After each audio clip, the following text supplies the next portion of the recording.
What's going on? This is Ryan with Automatic Comics, and up next, got an awesome unboxing here. A couple incredible books I picked up in this one and the one on top. Some more pretty incredible books on the bottom one, but on the top one, two new Keepers books for my list. And I had people ask last time I added Keepers books what was going off the list, so I've got those here too. Which ones are getting dropped from that list? So let's check out these books.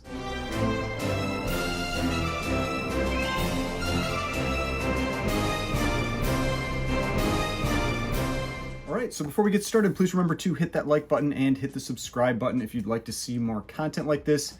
If you haven't checked out my CGC unboxing video that I put out right before this one, make sure to go check that one out. Some awesome books. I've got a number of submissions I recently got back from CGC, so I'll kind of be spacing those CGC unboxing videos with some other videos as well. So I have two pretty awesome packages here. This one right here has two graded books that are both going on to my Keepers list. Then I've got this one here, which I think has 4 raw books in it. And I had people ask the last time what books were coming off my Keepers list when I added the Spirit 22, and I ultimately did decide to add the Blue Beetle 54 to my Keepers list, so I've got the 4 books that got knocked off for that, so I'll talk about those as well. But let's get into this one first. And so yeah, this one has 4 raw books, 1 Silver Age, maybe 2 Silver Age? I don't know, 1 Silver Age, maybe a couple Golden Age, and none of these ones are going to end up on my Keeper list, but it does include one book from a run that I've been talking about recently that I think seems kind of undervalued in the whole pre-code horror arena. Since that's something that's been kind of popular lately and something that I'm really interested in, so it's been really fun to be able to talk about those. And then one book from a run that I think is always good to be looking for, and then one book that I've been trying to pick up a copy of this one for a while. And that's the thing, it doesn't always end up on my Keepers list, but sometimes it's just fun to have that copy in hand for a little while. And that's really, I've talked about this before, that's what really got me into buying and selling comics, because originally I was going to largely focus on just buying a few big books and just holding them, and then I realized that like there's so many books that I like or that I want to get, and so I ended up kind of taking another path and decided to go down the buying and selling with just keeping a small set of books, because that then let me have a lot more books in my possession over time. So let's start with this one, because this is an awesome book, and it really is a nice presenting copy. It has one kind of like major flaw on it that is what's going to turn down knock the grade down some. I will probably be sending this one in to get graded.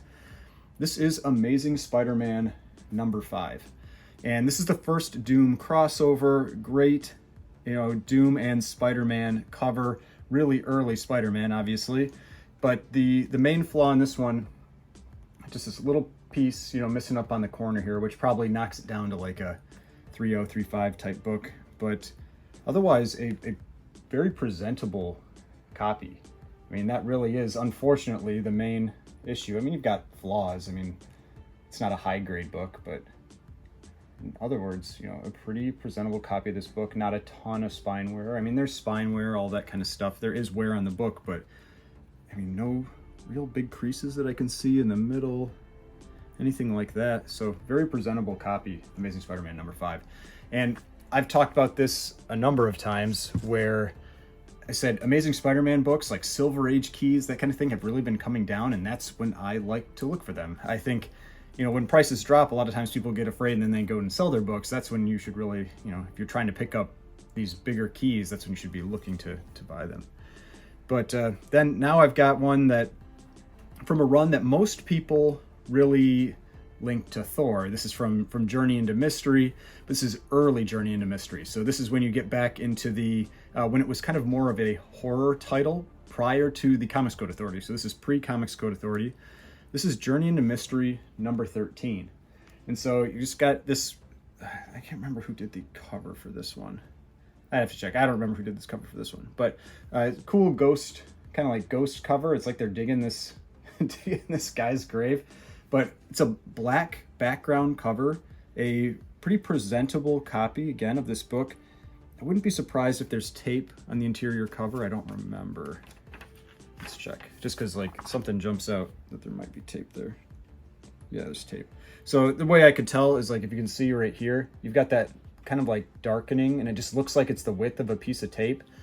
And then if you look on the inside of the cover, you can see a little piece of tape there, but it's just there. It looks like to prevent a tear from getting any worse. There's also a little piece of tape on the spine, but overall, pretty presentable copy of this book. You know, pretty glossy, all that kind of stuff. But yeah, little pieces of tape, little bits of wear on there. But Journey into Mystery, this run has had a few really big sales lately. If you follow me on Instagram, I talked about, I think it was Journey into Mystery 6, which is a Bill Everett cover. It was like a, man, what was it? It was like a 6.5 or something that went for like $5,900 or something like that. I mean, a massive sale for that book. The Bill Everett covers tend to be the ones that are going to be a little more in demand, especially that one's like a skull skeleton type cover. But early Journey into Mystery are pretty uncommon to come across on average. I mean, you might see them every once in a while, but I really don't see the Golden Age Journey into Mystery come up very often. All right, the next one. This is from a run of pre-code horror books that I have been talking about a little bit recently. That there are certain books that I think are kind of undervalued. I've talked about Atlas. I feel like the Atlas ones are often kind of undervalued right now.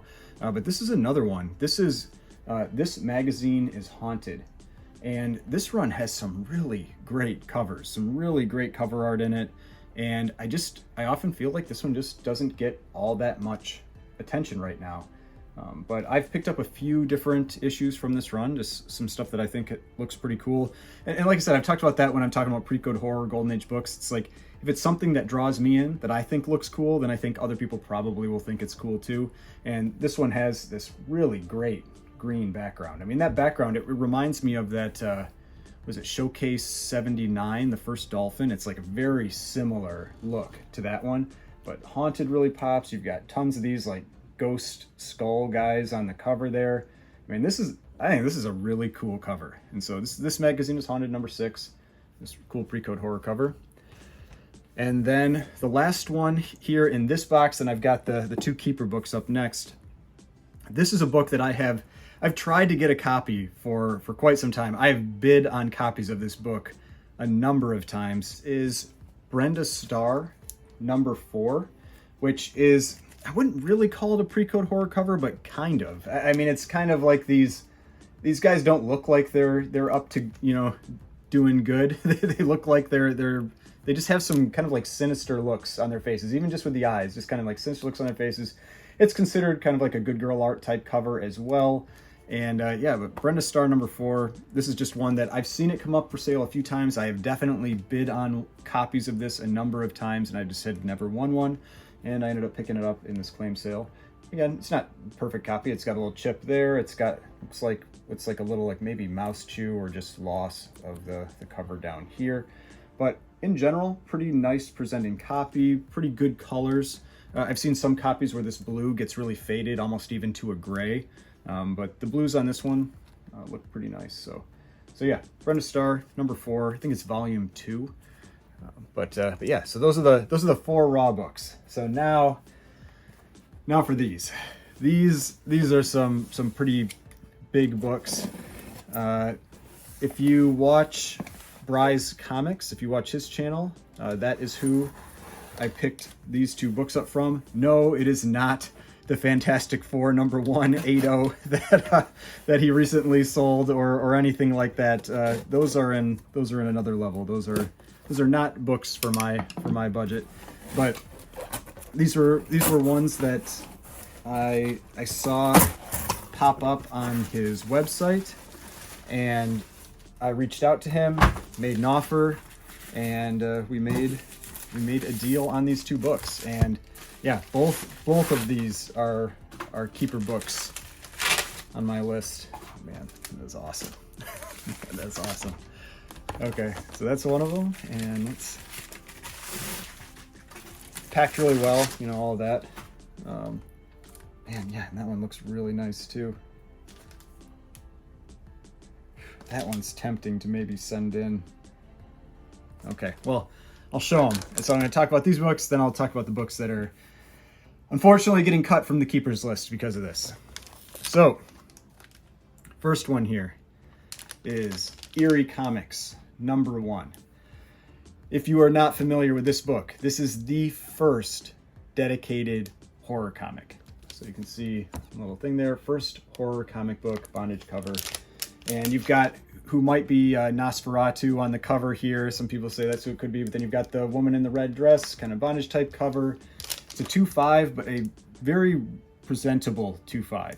You know, no real pieces out of the cover or anything like that.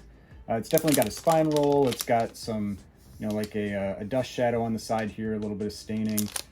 So you can see that spine roll here. And so the question is, because this looks like it was graded pretty recently. And there's his info, you know, Bryce Comics. So it looks like it was probably graded pretty recently, but it doesn't have the QR code on the back. So it wasn't within like the last like 4 or 5 months. But I mean, this type of book, so this is a tan to cream pages, so it means the pages aren't brittle, but they're definitely a little more fragile. And so maybe whoever sent this in was a little nervous about getting that spine roll fixed, because I mean, it's a very definite spine roll. You can see how the pages are all flared out on the side here. And the bottom staple, I'll have to check the grader's notes. The bottom staple looks like it's attached, but there's a definite tear there, but it might be detached. That's possible. But that top staple looks pretty firm, looks pretty good. So, I don't know. This is a tempting one to maybe try and see if it can get an upgrade, because, man, that is a very presentable 2.5. Yeah, like there's a little chip out of the bottom there. There's some staining and stuff, but really presentable 2.5. But yeah, this is an awesome book. I'm very happy to get this. I've never had a copy of this book before. Going on the keepers list, Eerie Comics #1, first horror comic, or first dedicated horror comic. It's not the first horror story. There were stories prior to that, but first dedicated comic for horror. Now this next one, this is an EC book. This is a really nice grade for this book. This is one that I've also bid on a few times in the past, tried to get a copy of. Really happy to get one that just looks this nice. So this is Shock Suspense Stories #6. This is definitely the biggest cover in this run. This is the big key book from this run. There are a number of great books in the Shock Suspense Stories title, but Shock Suspense Stories 6 is a big one. And so this is kind of like the hooded cultist, you know, good girl art, bondage type cover. This one is this is done by Wally Wood. This is a Wally Wood cover. And I mean, this is one of those books where it's like, it has that feeling like Suspense Comics #3, the huge Golden Age Alex Schomburg book. And it really has that same general feeling to it. You know, you've got, you know, the woman that's about to get, you know, whatever, attacked by the cultists. Now in this one, there isn't anybody jumping in the background to save her like in Suspense 3, but 6.5 is an incredible grade. I mean, the whites look really, really nice on this copy. So that was a big selling point for me with this one. I mean, it's a 6.5, so you're not going to generally expect many creases, but there's no real substantial creases, like little, you know, ding down in the corner here. There's a little spine wear, all that kind of thing. It's actually, I'd say it's kind of surprising that this copy isn't as good of condition as it is, because this one has the offset staples on the front. You can see the staples are here and here. And a lot of times, because those staples are on the front, when somebody would read it, you'd get a huge crease on the cover, right where those staples are. And so they tend to be lower grade. The really high grade copies tend to have the offset staples on the back, but this one's really nice. You know, back cover looks real nice. A little chip there, but otherwise a very presentable back cover of this book too. So yeah, Shock Suspense Stories #6. You know, it's got the classic bondage cover, little designation there. Wally Wood cover. Yeah, awesome. So on the keeper list. Okay, so now the question is, what are the books that are getting kicked off of my keeper list because of the 4 new books I've added recently? I don't add new books to my keeper list all that often, so this has been a little unusual to have this many kind of like keepers get added to my list. But these were the other two. If you hadn't seen that video, was the Spirit 22, which is this classic femme fatale Will Eisner cover. Just amazing cover, awesome background, everything. And then this was the other one. This is Blue Beetle number 54, which is, again, kind of this like classic good girl art cover, and it was used in The Seduction of the Innocent, where you've got, you know, this guy that's looking like he's going to attack that woman that's changing. So those are the 4 books that recently got added to the list. So which ones are going away? Well, one of them is this one right here. So Gangsters Can't Win, number 250, classic skull cover. This is one of the books that's dropping from the list. This was not an easy decision to make. This one was probably, this was like, I think the number 4. Like when I was going through and picking, I think this was probably like the last one that I decided to remove. So Gangsters Can't Win, number 2 is one of them. And then the next one is actually one that I just recently picked up, but that kind of shows how the keeper list works. You know, you don't instantly move to the top just because you get onto the list. There's kind of a hierarchy there, and this one was already near the bottom of that keeper's list. So this is Suspense Comics number 1 in a 2.0. I was talking about Suspense Comics number 3, the Schomburg cover. This is actually 2 issues prior to that and has a very similar feel to it. But yeah, so Suspense Comics 1, very rare Golden Age book, 1943. So that one is falling off the keeper list. Then next one, this one, I mean, if they're on my keepers list, they're not easy to get rid of. So they're all tough for me to get rid of. This one is Rangers Comics number 14. This is one of the craziest like World War II bondage type covers I've ever seen. I mean, it's nuts. Like the way that they like put in the detail of bolting her hair down and everything. I mean, it's a crazy cover. This is a crazy cover. And I know I've had a few people ask about this book, so this one is going to be going up for sale. But this is CBCS 4.0, slightly brittle pages, but just one of the craziest covers I've ever seen. And that's why it really had made it onto my keeper list, because I had never seen anything like this cover before, and I rarely ever see it come up for sale. I think in the last like 3 years, in the auctions I watch, I've seen it 3 times. One of the times was the one I bought. Then the last one, this is a Batman book that's getting cut here. So this is another one that I think I picked up this year, so relatively recently. This is Detective Comics number 68. This is the first cover appearance of Two-Face, 3.5 white pages copy. Now the thing I'm not certain on yet on this one is if I want to put it up right away or if I want to send it in to get reslabbed first, because it's a pretty presentable copy. I think maybe it has a shot at a 4.0 if I get the spine roll fixed, and like, I mean, it definitely hasn't been pressed, you know, that kind of thing. So what I'll probably do is I'll probably end up putting it up for sale, and if it doesn't sell by the time I'm going to send in my next submission, I'll end up sending it in and getting it cracked out. But yeah, Detective Comics 68, 3.5 white pages, first cover appearance of Two-Face, you know, right there on the tower. And so yeah, those are the 4 books. So now you have the answer to the question of which books are getting cut from my keepers list. And I just picked up another book that's going on my keeper list this weekend. So that'll be an interesting one too. That actually, I'm at 35 with that. So my keepers list currently, I've been having it around 35. So I don't necessarily need to cut anything for that one. I've been trying to think about getting it down to 25, but I haven't been able to do the cuts. So I'm at 35 right now for the keepers list. And I've got a new one coming in pretty soon as well for that. So yeah, hope you enjoyed this video, saw some cool books. If you did, please hit that like button, hit the subscribe button if you'd like to see more content like this. I've got more videos over here if you'd like to watch some of my other videos, and the subscription button right here. If you'd like to subscribe to the channel, I'd really appreciate it, and I will see you in the next video.